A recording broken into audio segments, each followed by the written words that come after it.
Hello, everyone, and welcome to today's episode of the Bible, Your Biography podcast.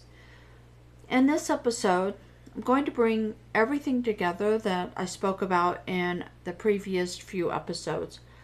So we've already explored the 12 tribes of Israel, the 12 disciples, and the 12 archangels individually. But now I'm going to step back and look at the full pattern they reveal when understood together. Because when these are seen as separate elements, they can still feel symbolic, even abstract. But when they are seen as a progression, a structure, a movement, they reveal something extremely precise. They reveal the evolution of consciousness within man, not over lifetimes, not across history, but within the individual, within you. This is the key shift because Scripture is not mapping time, it is mapping states of consciousness. And these three groups, the tribes, the disciples, and the archangels, represent three distinct phases in the development of consciousness: the unawakened state, the awakening and disciplining of the mind, and the embodiment of higher consciousness. Now, Neville Goddard makes it very clear that the Bible is a psychological drama. It is not secular history.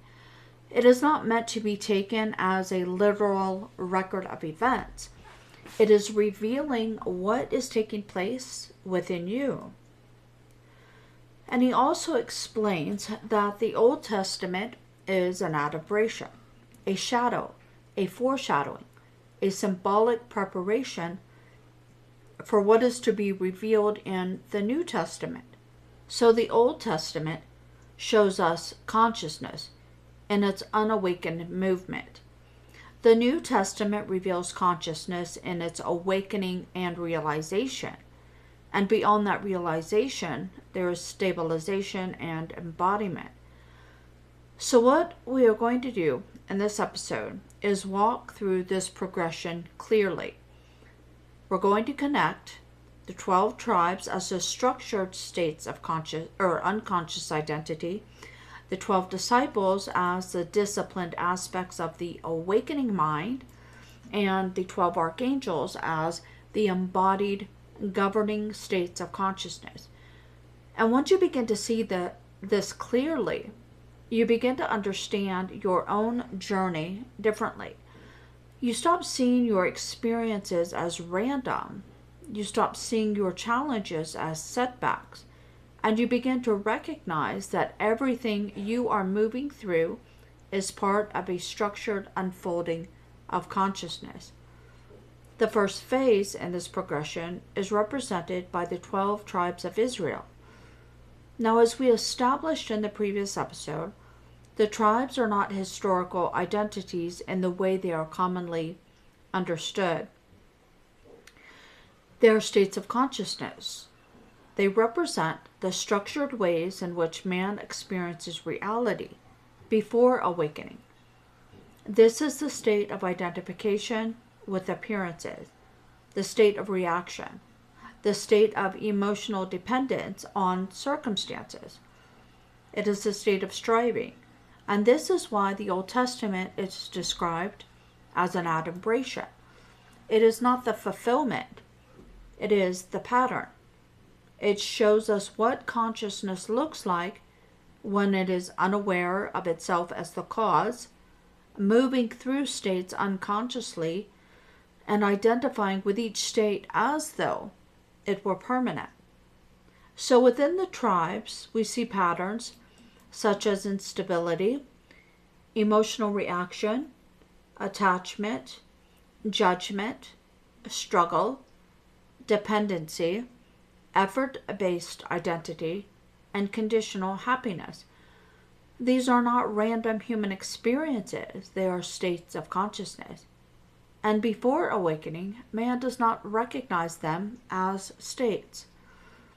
He says, I am unstable, or I am struggling, or I am anxious. Instead of recognizing this is a state I am occupying, So the tribes represent consciousness without awareness of itself.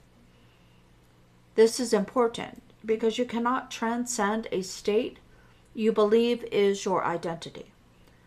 So the first phase is not about changing anything. It is about seeing, recognizing that what you are experiencing is not who you are. It is a state. And this recognition begins the transition. The second phase is represented by the 12 disciples. This is where awakening begins. This is where man begins to realize that consciousness is the cause, that states can be chosen, that identity is not fixed, and this changes everything. Because now, instead of reacting to states, he begins to work with them. This is the stage of discipline. The word disciple itself means to discipline, to train.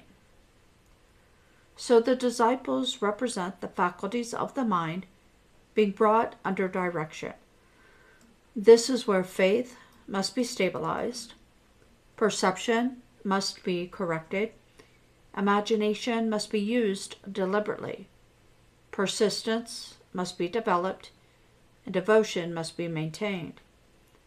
This is the stage where you begin to practice the law.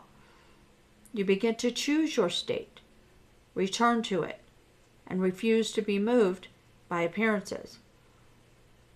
But this stage is not always easy, because while you understand the truth, you may not yet fully feel aligned with it. There can still be effort, resistance, and inconsistency. You may move into a state and then fall out of it. You may feel aligned and then reactive. And this is not failure, this is training. This is the disciplining of consciousness. This is the process of breaking identification with old states and stabilizing new ones. So the disciples represent consciousness becoming aware of itself and learning to direct itself. Now we move in to the third phase, which is the 12 archangels. And this is where something shifts, because this is no longer about practice. It's no longer about effort. And it is no longer about trying to remain in a particular state of consciousness. This is where the state becomes who you are. The archangels represent embodied consciousness. The word arch or arch means chief, ruling, and governing. So the archangels represent governing states of consciousness. States that no longer react, states that no longer waver, and states of consciousness that no longer need to be maintained through effort. This is where faith becomes identity. Perception becomes natural, imagination becomes effortless, and alignment becomes automatic. This is the shift from practicing the state to being the state.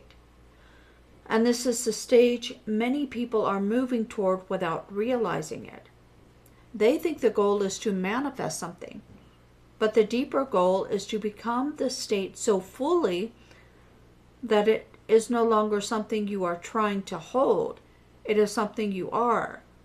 So the archangels represent consciousness, stabilized, and higher identity. Now let's bring this all together, because the power is in seeing the connection. Each level corresponds to the next. What begins in the tribes is disciplined in the disciples and embodied in the archangels.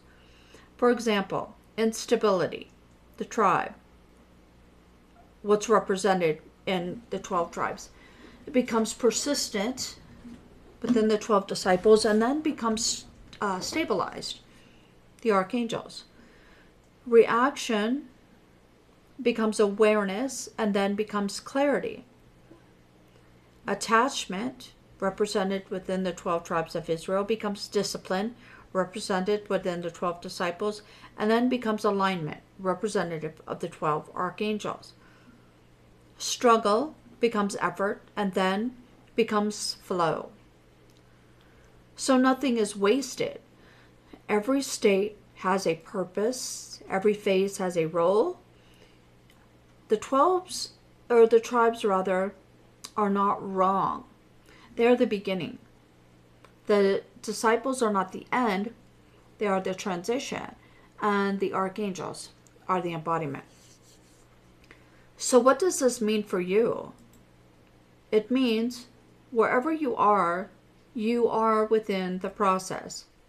You are reacting, you are in the tribal phase. You are practicing, you are in the disciple phase. If you are stabilizing, you are moving into the archangelic phase. And none of these are wrong. They are simply stages. The Bible is not telling you what to believe. It is showing you what you are and what you are becoming. So if this episode resonated with you, follow the podcast and share it with someone who's on their own awakening journey. And I will see you guys in the next episode. All right. Bye now.